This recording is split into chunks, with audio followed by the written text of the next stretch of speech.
Oke, harga emas lagi gila-gilaan, mecahin rekor tertinggi sepanjang masa. Tapi tunggu dulu, ini pertanda bagus buat ekonomi atau justru sebaliknya? Nah, laporan terbaru dari World Gold Council ini ngasih kita cerita yang, wah, mengejutkan banget dan terbelah dua. Yuk kita bedah bareng-bareng. Coba lihat angka ini deh, 146 miliar dolar Amerika. Itu nilai permintaan emas cuma dalam waktu 3 bulan aja loh di akhir 2024, dan angkanya ini lompat 44% cuma dalam setahun. Ini rekor baru dan nunjukin betapa derasnya uang yang lagi ngalir ke emas sekarang. Ya, tentu aja nilai segede itu nggak datang dari langit. Pemicu utamanya ya ini, harga emas rata-rata meroket sampai 40% dibanding tahun sebelumnya. Kenaikan yang drastis banget ini bikin kita bertanya-tanya kan, siapa sih yang beli emas sebanyak ini? Dan kenapa? Oke, sekarang kita masuk lebih dalam. Mari kita bedah angka-angka dari kuartal yang bersejarah ini. Apa sih yang sebenarnya terjadi di balik semua rekor ini? Kalau kita cuma lihat dari sisi beratnya, dalam satuan ton gitu ya, permintaan emas itu naiknya tipis cuma 3%.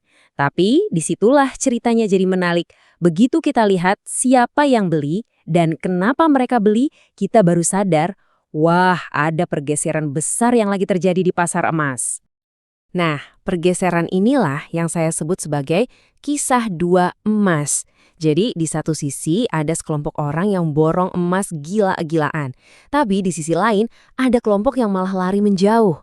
Yuk kita kenalan sama dua kubu ini. Jadi gini, bayangin ada dua kubu yang berlawanan. Di kubu pertama ada para investor. Mereka ini lagi rame-rame beli emas, ngelihat emas sebagai benteng aman di tengah situasi dunia yang nggak menentu. Terus, di kubu satunya ada konsumen biasa, terutama yang mau beli perhiasan. Mereka ini justru mundur teratur karena harganya, ya ampun, udah nggak kekejar. Dua kekuatan inilah yang lagi tarik-menarik di pasar sekarang. Oke, pertama kita bahas dulu kubu yang lagi gila-gilaan belanja, para investor. Siapa aja sih mereka ini? Dan kenapa kok mereka mau banget numpuk emas dengan harga setinggi ini? Cuma dalam satu kuartal, investor itu beli 537 ton emas. Ini naik 47% dari tahun lalu. Angka ini nunjukin dengan jelas banget kalau investor lah kekuatan utama yang mendorong harga emas saat ini. Dominan banget. Terus permintaan ini datangnya dari mana? Sebagian besar datang dari institusi-institusi raksasa lewat produk yang namanya ETF atau Exchange Traded Funds. Tapi nggak cuma itu, investor perorangan juga nggak mau kalah, mereka borong emas fisik dalam bentuk batangan dan koin.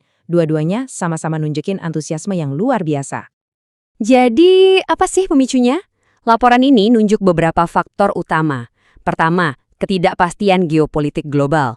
Ini bikin emas jadi pilihan safe haven atau aset aman. Terus ada juga dolar AS yang melemah dan ekspektasi suku bunga bakal turun. Nah, jangan lupa juga sama efek FOMO, fear of missing out. Jadi karena harga naik terus, orang jadi takut ketinggalan kereta, malah jadi ikutan beli. Di atas itu semua, bank-bank sentral di seluruh dunia juga terus nambahin cadangan emas mereka. Lengkap kan? Nah, sekarang kita balik ceritanya. Kita lihat sisi sebaliknya. Kalau tadi para investor lagi pesta, di dunia perhiasan ceritanya jauh lebih muram. Disinilah kita nemuin paradoks yang aneh banget. Secara global, jumlah emas yang dibeli buat perhiasan itu anjlok 19%. Tapi, anehnya total uang yang dikeluarin buat beli perhiasan itu justru naik 13%. Artinya apa coba? Ya artinya orang-orang sekarang bayar jauh lebih mahal untuk dapat emas yang jauh lebih sedikit. Dan ini nggak terjadi di satu negara aja loh. Coba lihat, di India, yang notabene pasar perhiasan terbesar, permintaannya turun bebas 31%. Di Tiongkok, pasar nomor 2, turun 18%. Jadi jelas ya, ini bukan masalah lokal. Ini udah jadi tren global yang pemicunya cuma satu. Harganya itu loh, udah nggak masuk akal buat banyak orang. World Gold Council sendiri ngomong terus terang, penyebab utamanya itu simpel, harga. Emas udah jadi barang yang terlalu mahal buat konsumen perhiasan pada umumnya. Titik. Oke, jadi kita punya dua kubu, investor yang terus beli dan konsumen yang berhenti beli. Terus siapa yang bakal menang? Mari kita lihat prediksi dari laporan ini tentang masa depan pasar emas yang terbelah ini. Proyeksinya sih cukup jelas ya. Investor dan bank sentral kayaknya bakal terus belanja. Jadi permintaan dari sisi investasi bakal tetap kuat. Sebaliknya, pasar perhiasan bakal terus berjuang ngadepin harga yang selangit. Nah, dari sisi pasokan di mana? Produksi tambang mungkin bakal naik, tapi jangan harap banyak dari daur ulang. Kenapa? Karena banyak orang yang milih nahan emas mereka. Berharap harganya naik lebih tinggi lagi. Oh iya, ada satu istilah penting nih yang disebut-sebut dalam laporan ini. Stagflasi. Ini tuh kayak mimpi buruk ekonomi. Pertumbuhan ekonomi melambat, tapi harga-harga atau inflasi malah naik.